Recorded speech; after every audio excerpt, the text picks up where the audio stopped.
Ang pelikula ay nagsisimula sa isang dystopia na hinaharap kung saan ang ekonomiya ng US ay bumagsak, na nagresulta sa mataas na antas ng kawalan ng trabaho at krimen.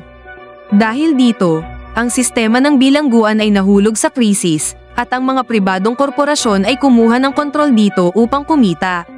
Isa sa mga pasilidad na ito ay ang Terminal Island Penitentiary, na pinamumunuan ng walang awa na warden na si Claire Hennessy. Kumikita siya sa pamamagitan ng pagsasahimpapawid ng death race, kung saan ang mga bilanggo ay nakikipagkumpitensya bilang mga racer. Sila ay nakikipaglaban para sa kaligtasan sa mga sasakyang malaki ang pagbabago at may armas sa isang track na itinayo sa loob ng mga lupa ng bilangguan.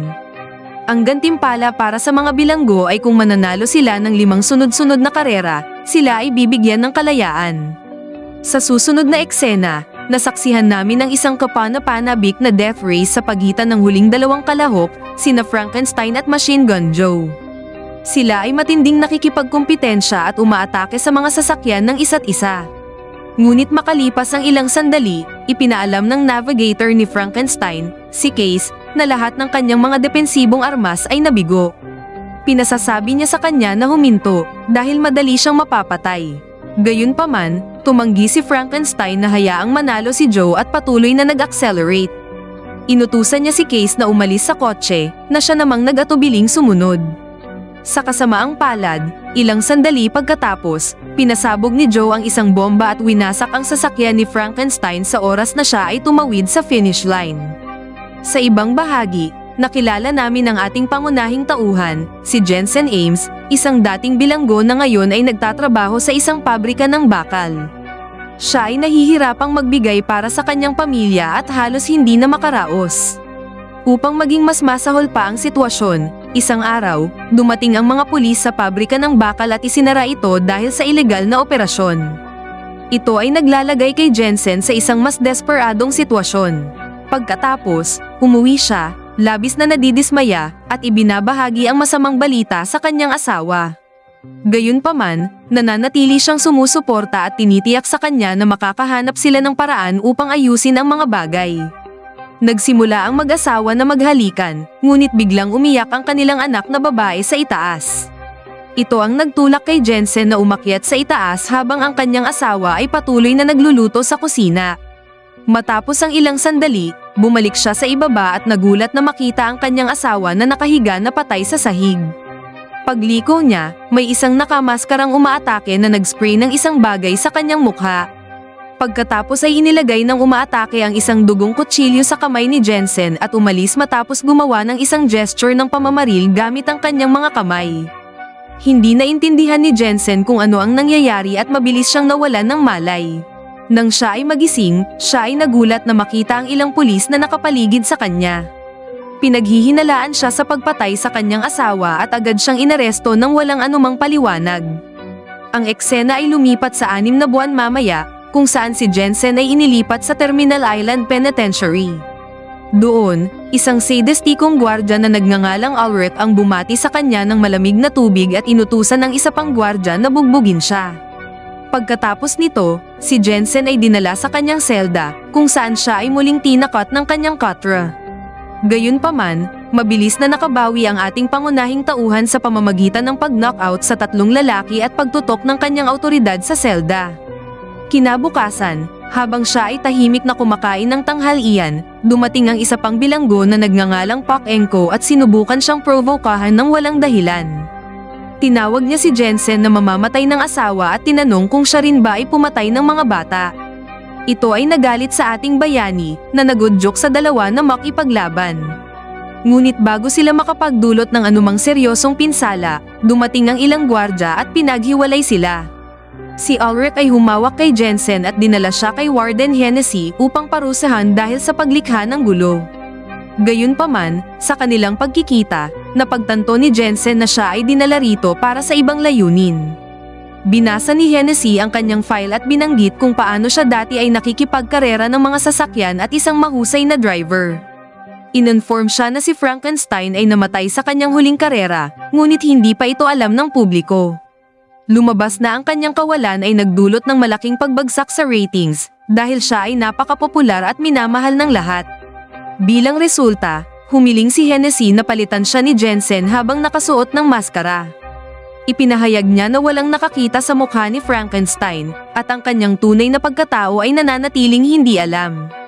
Sinasabi rin niya na si Frankenstein ay nanalo na ng 4 na death races at kailangan lamang ni Jensen na manalo sa susunod na isa upang makalaya.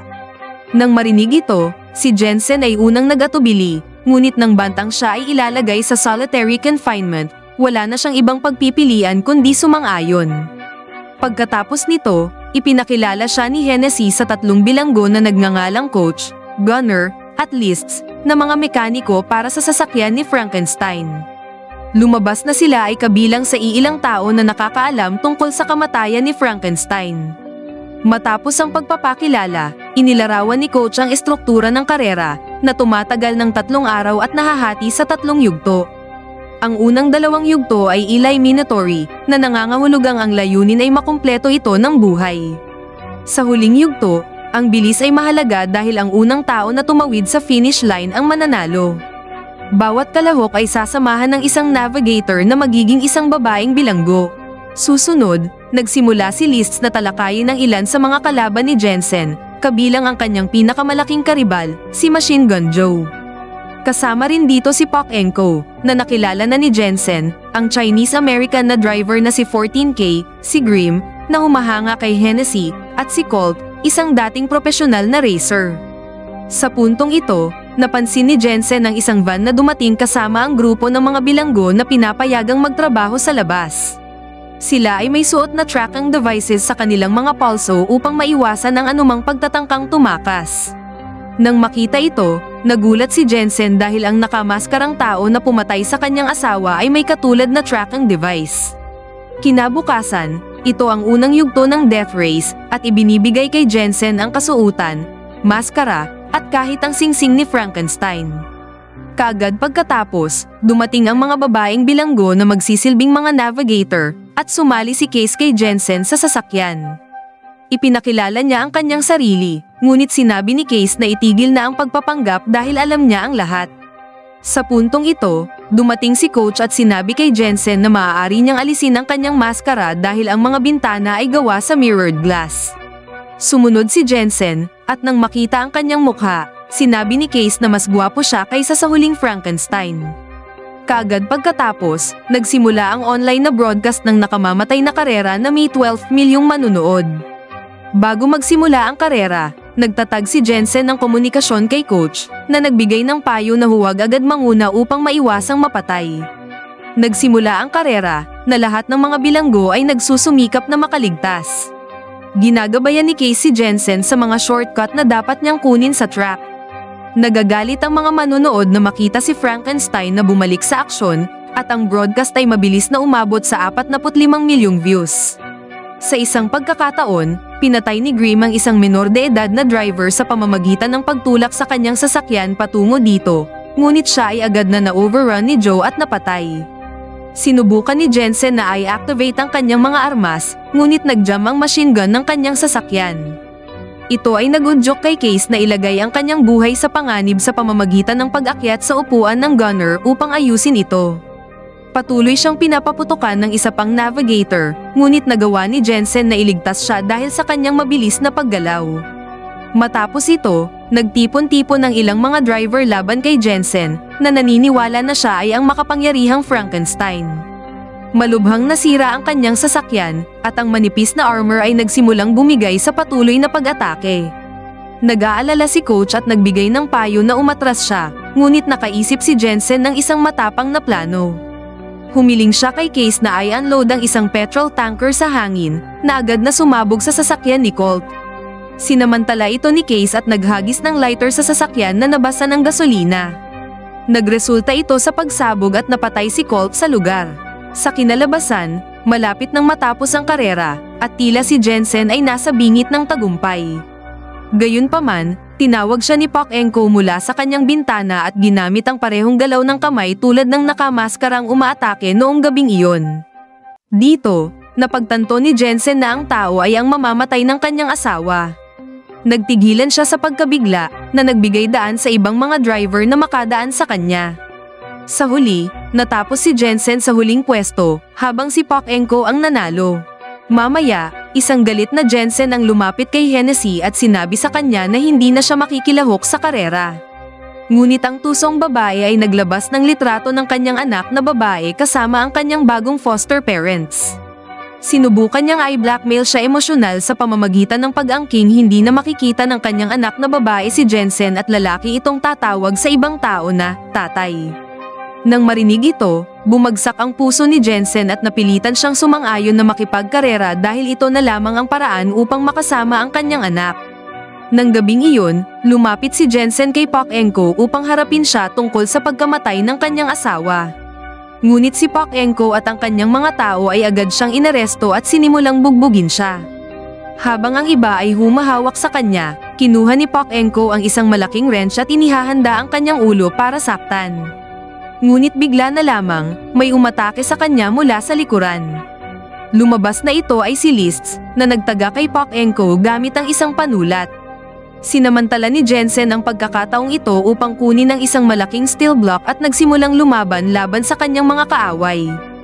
Agad niyang inatake si Park Eun-ko at hiniling na malaman kung bakit niya pinatay ang kanyang asawa. Sa takot para sa kanyang buhay, umamin si Park Eun-ko na inutusan siya ni Hennessy na patayin ang kanyang asawa. Inilahad niya na dinala siya ni Ulrich doon upang gawin ang krimen.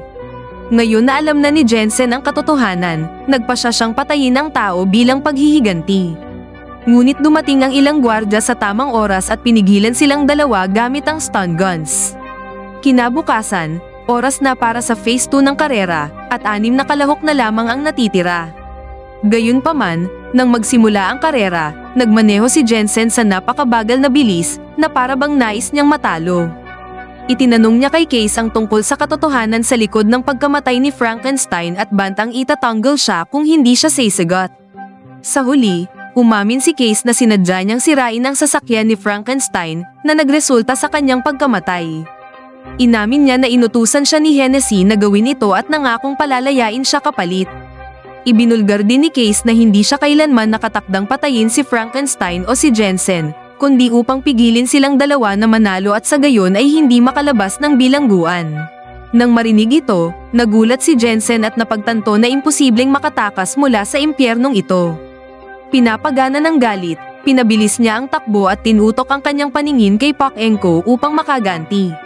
Nagkaroon sila ng marahas na laban at inatake ang isa't isa sa kanilang mga sasakyan.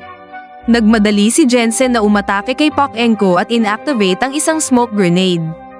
Pinahirapan nito ang paningin ng mamamatay tao na nagdulot sa kanya upang mabangga sa isang konkretong hadlang. Nakaligtas siya, ngunit binaligtad ni Jensen ang kanyang sasakyan at sinira ang kanyang leeg, sa wakas ay tinapos siya.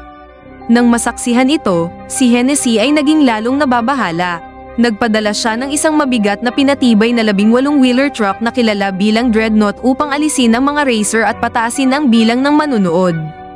Ang nakakatakot na sasakyang ito ay nagtanggal ng maraming racer, at sa huli, tanging sina Jensen at Joe na lamang ang natira. Napagtanto nilang hindi nila kayang harapin ito ng mag-isa, kaya nagpasya ang dalawa na magtulungan upang pabagsakin ang truck. Inatake nila ang Dreadnought mula sa magkabilang panig habang iniiwasan ang walang humpay na atake nito. Nang may trap na manhole na lumitaw sa kanilang daraanan, parehong tinamaan nila ito gamit ang dalawang gulong na nag-trigger sa mekanismo. Nagdulot ito ng pagtaas ng trap at nagbangga ang truck dito, na sa wakas ay nagresulta sa pagkawasak nito. Natapos din ang laban, at tanging sina Jensen at Joe ang umusad sa ikatlo at huling yugto ng karera. Pagkatapos ng ilang sandali, lumapit si Joe kay Jensen at ipinahayag ang kanyang mga hinala na siya ay si Frank. Itinuro niya na parang magkapareho ang kanilang mga boses at bantang aalisin ang kanyang maskara. Samantala, si Hennessy at Ulrich ay nag-uusap upang alisin si Jensen dahil nagiging pabigat siya. Nag-express si Ulrich ng pag-aalala tungkol sa broadcast, ngunit sinabi ni Hennessy na si Frankenstein ay simpleng maskara na maaaring isuot ng sinuman. Nagpasya ang dalawa na magtanim ng bomba sa ilalim ng sasakyan ni Jensen at patayin siya kinabukasan. Kinabukasan, ito ang huling araw ng karera, at si Jensen ay nagbabalak kasama ang kanyang mekaniko. Humiling siya sa kanila na maglaan ng kalahating galon ng gasolina bilang reserba, kahit na hindi niya sinabi kung bakit. Pagkatapos nito, lumapit siya kay Joe at iminungkahi na mag-usap sila dahil sila na lamang ang natitirang kalahok sa karera. Pagkatapos, nagbigay si Hennessy ng pep talk sa mga bilanggo habang si Ulrich ay nagtatanim ng bomba sa sasakyan ni Jensen. Mabilis na nagsimula ang laban at parehong nagbigay ng matinding kompetisyon ang mga racer. Nang sinubukan ni Jensen na gamitin ang kanyang mga armas, natuklasan niyang na-deactivate na ito ng mga tagapag-organisa. Samantala, si Joe, na may buong access sa mga resources, ay patuloy na inaatake ang kanyang karibal na labis na ikinasaya ng warden. Sandali pagkatapos, nagpalabas si Joe ng serye ng missiles, ngunit nakakagulat na sa isang malaking butas sa pader ng bilangguan na hamina sa nakaraang karera. Pagkatapos nito, umalis ang dalawang sasakyan mula sa bilangguan na nag-iwan sa lahat sa pagkabigla. Si Hennessy ay nagalit nang makita ito at napagtanto na ang dalawang karibal ay nagkasundo laban sa kanya. Bilang isang desperadong hakbang, sinubukan niyang pasabugin ang bomba pero nabigo siya dahil natuklasan at inalis na ito ni Coach at ng kanyang koponan. Sa galit, itinigil niya ang broadcast transmission na pinapanood ng 75 milyong tao. Susunod, nagpadala si Hennessy ng mga helicopter at police cars upang arestuhin ang dalawang bilanggo. Nang lumapit ang mga police cars, pinakawalan ni Jensen ang ekstrang kalahating galon ng reserbang tangke na tumama sa lahat ng sasakyan. Sa wakas, nagawa nilang tawirin ang tulay na nag-uugnay sa isla ng bilangguan sa mainland. Nang makita nilang papalapit ang mga helicopter, nag-alok si Case na maging pain dahil natanggap na niya ang kanyang release papers. Sandali pagkatapos, bumangga ang sasakyan ni Jensen at mabilis na nilapitan ito ng mga helicopter. Isang nakamaskarang tao ang lumabas mula sa sasakyan na nakasuot ng costume ni Frankenstein na may mga nakataas na kamay. Akala ng lahat ay si Frankenstein ito, ngunit si Case pala ang nagkukubli. Samantalang sina Jensen at Joe ay nakasakay na sa isang tren at nakatakas mula sa lugar. Sinabi ni Joe na pupunta siya sa Miami at inimbitahan si Jensen na sumama sa kanya, ngunit sinabi ng huli na kailangan muna niyang hanapin ang kanyang anak na babae. Sa bilangguan, ipinaalam ni Ulrich kay Hennessy na, sa kabila ng kaguluhan, nahuli nila si Frankenstein. Ang mga tanga ay hindi pa rin alam na nahuli nila ang maling tao. Labis na natutuwa si Hennessy na ang karera ay nakahatak ng napakaraming manonood at kumita siya ng milyon-milyong dolyar. Ilang sandali pagkatapos, napansin niya ang isang regalo sa kanyang mesa na bumabati sa kanyang record-breaking ratings. Ngunit nang buksan niya ito, natakot siya nang matuklasan na ito ay ang parehong bomba na itinanim nila sa sasakyan ni Jensen. Sa sandaling iyon, pinasabog ni Coach ang bomba sa kanyang workshop na agad na nagdulot ng pagsabog na pumatay kina Hennessy at Ulrich sa lugar. Pagkatapos, ang eksena ay lumipat sa 6 na buwan mamaya sa Mexico, kung saan nakikita sina Joe at Jensen na nagtatrabaho bilang mga mekaniko at sinusubukang mamuhay ng matapat. Isang araw, habang sila ay nagtatrabaho, biglang dumating si Case at masayang nagyakapan sila ni Joe. Pagkatapos, binanggit niya na nagkaroon siya ng maliit na issue sa kanyang release papers na nagdulot ng pagkaantala.